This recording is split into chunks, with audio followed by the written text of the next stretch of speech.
నేను మాతను, ధరణీ మాతను. ఎవరి మనసైతే ఈశ్వరునికే అంకితమవుతుందో వారిని ఈ లోకములో ఏ శక్తి ఆ ధ్యానము నుంచి దృష్టిని మరలింపజేయజాలదు. ఈశ్వరుని పట్ల అచంచల విశ్వాసంతో వారు పర్వతాలను ఢీకొనడానికైనా సిద్ధపడగలరు. వారు సర్వమును ఆ ఈశ్వరునికే వదిలిపెట్టినప్పుడు వారు దేనికీ వెరవవలసిన పని లేదు. ఈశ్వరుడే వారికి స్వాధీనమైపోతాడు, ప్రసన్నుడవుతాడు. ప్రహ్లాదుడు తనను ఈశ్వరునిగా భావించలేదని తెలిసిన హిరణ్యకశిపుడు అతడిని తిరిగి గురుకులమునకు పంపిస్తే తన మనసు మార్చుకుంటాడని తలిచాడు. కాని ఇది అసంభవమని నాకు తెలుసు. ఈసారి కూడా ప్రహ్లాదుడు శ్రీ మహావిష్ణువు ఒక్కడే తన ఈశ్వరుడు అన్న అభిప్రాయాన్ని వ్యక్తం చేస్తే హిరణ్యకశిపుడు అతడి ఆంతర్యమునకు ఆగ్రహించి ప్రహ్లాదుని ఏమి చేస్తాడో అనే భయం నన్ను వ్యాకులపరుస్తున్నది.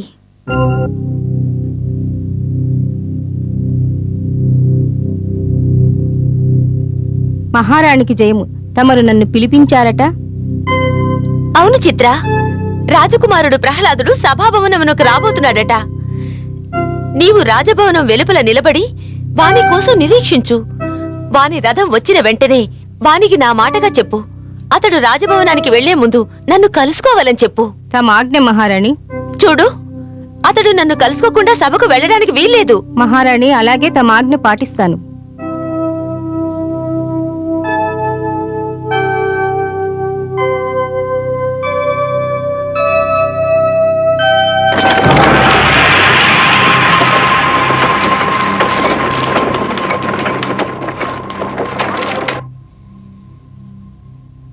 దయచేయండి.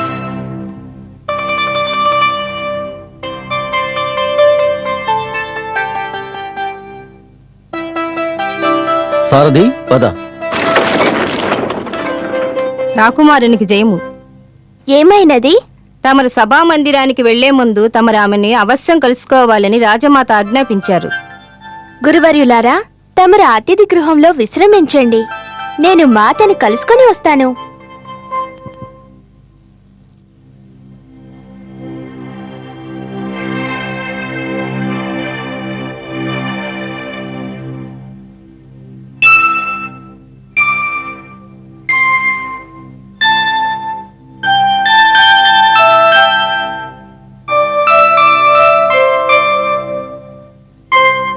మాతా, పుత్ర,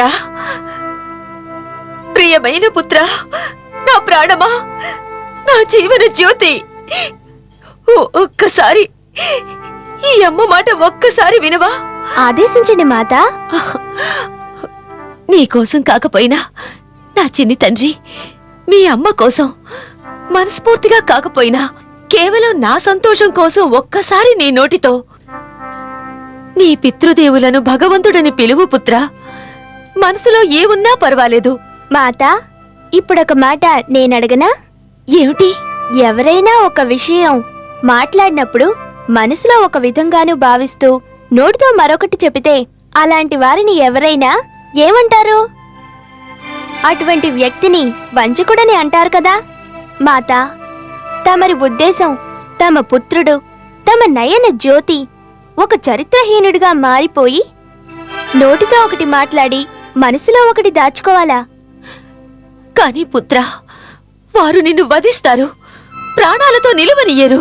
ఆ విధాత ఆ విధంగా నా మృత్యువును నిర్ణయిస్తే నాకు మృత్యువు నేడే సంభవించవలసి ఉంటే, మాతా, నేను నోటితో ఏమి పలికినా నేను మరణించవలసిందే కదా.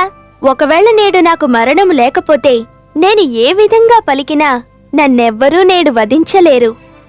మాతా, మాత నుండి పుత్రునికి బలము లభిస్తుంది. ఈశ్వరుని అనుగ్రహము తరువాత తమ ప్రేమకే అంతటి శక్తి ఉన్నది.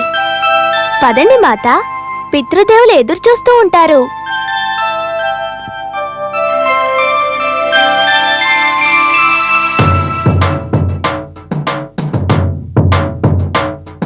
సర్వశక్తిమంతులు భగవంతులు హిరణ్యకశిపుల వారికి జయము. మహారాణి లీలావతీదేవి, ప్రహ్లాద కుమారులు సభలోనికి వేంచేస్తూ ఉన్నారు.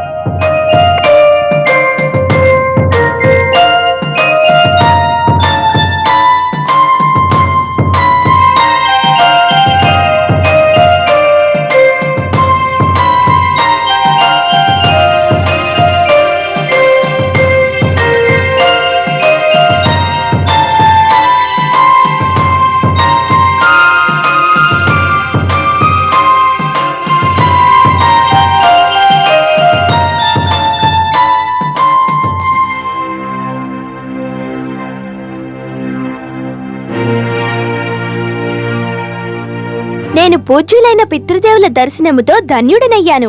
ఆయుష్మాన్ భవ. పుత్ర, నీ గురువర్యులు నేర్పిన విద్యా విశేషాలేమిటి?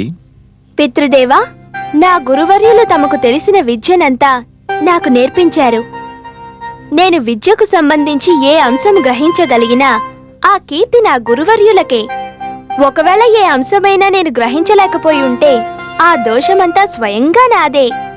ప్రియమైన గురువర్యులు చెండా, అమార్కులలో దోషమేమీ లేదు. వారు నీకు ఈశ్వరుడెవరో తెలియజేశారా? పూజ్య పితృదేవా, వారు సమస్తమూ తెలియచేశారు. తమరు వారికి ఆదేశించిన ప్రకారంగానే. అయితే చెప్పు, ఈశ్వరుడెవరో? ఈశ్వరుడు శిరస్సు వంచి నమస్కరించదగినవాడు. ఈశ్వరుడు సమస్త జీవులకు ఆరాధ్యుడు. సుందరం, అతి సుందరం. ఈశ్వరుడనేవాడు సర్వశక్తిమంతుడు. ఉత్తమం, అత్యుత్తమం. ఈశ్వరుని యొక్క అస్తిత్వమును ఎవ్వరూ ప్రశ్నించలేరు. సత్యం, ముమ్మాటికి సత్యం.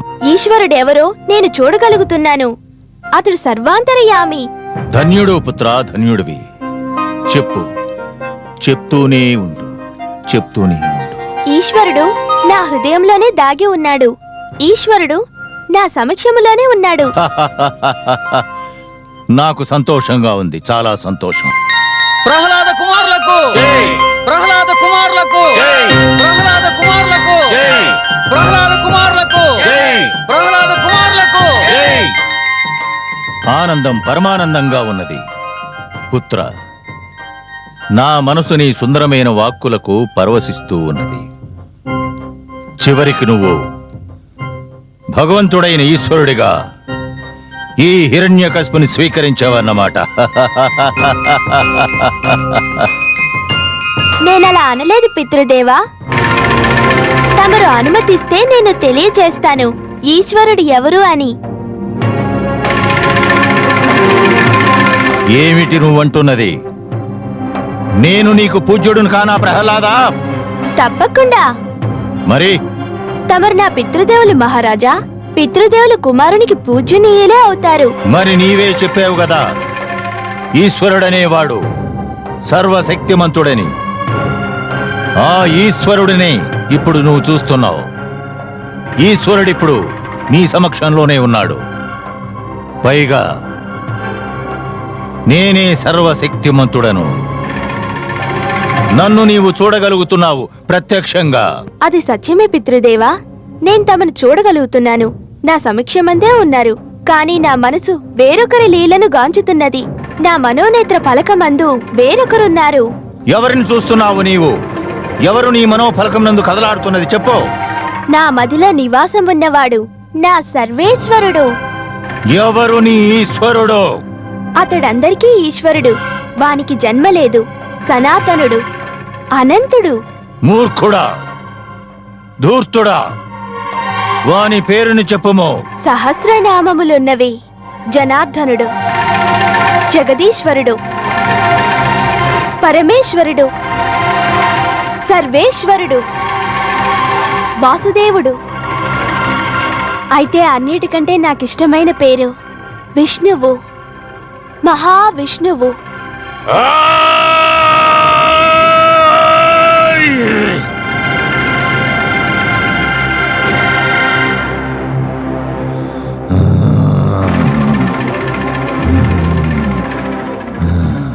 దుష్టుడా,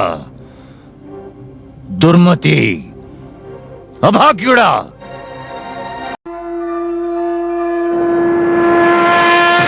విష్ణుపురా